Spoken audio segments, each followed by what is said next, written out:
अव्यक्त इशारे, कंबाइंड रूप की स्मृति से सदा विजयी बनो। संगम युग है ही कंबाइंड रहने का युग। बाप से अकेले हो ही नहीं सकते, सदा के साथ ही हो।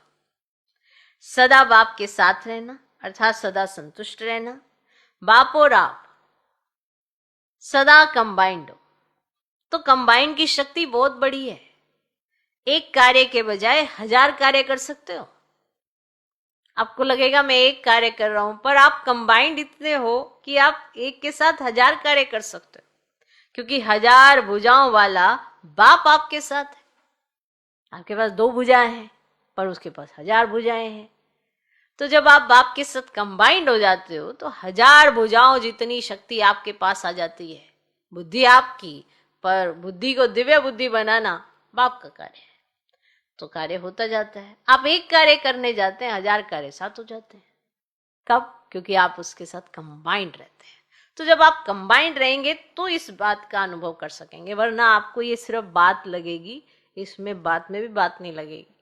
लगेगा कि होता होगा किसी के साथ, शायद हमारे साथ तो होता नहीं, हमको तो 2 भुजा से ही कार्य करना होता है। और 2 भुजा से कार्य, उसमें शक्ति कितनी चाहिए वो बाबा के साथ कंबाइंड होने से। ये कंबाइंड बने का जो भान है ना, इसमें आप सब कुछ कर सकते हो।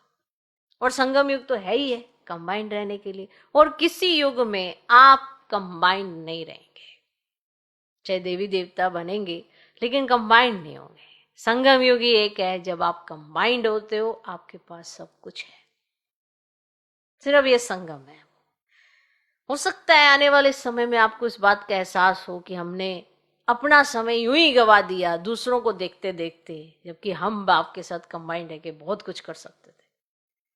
दूसरों को देखते देखते अपना समय यूं ही पास करते चले गए। उसने ये किया, उसने वो किया, वो ये करता, वो करता, और देखना तो खुद को, देखना तो बाप को था, पर कुछ और ही देखते गए। और टाइम बीत गया और संगम युग बीत गया। और ये एहसास होगा तो सही, तभी तो पश्चाताप होगा कि कितना अमूल्य समय हमने गवा दिया।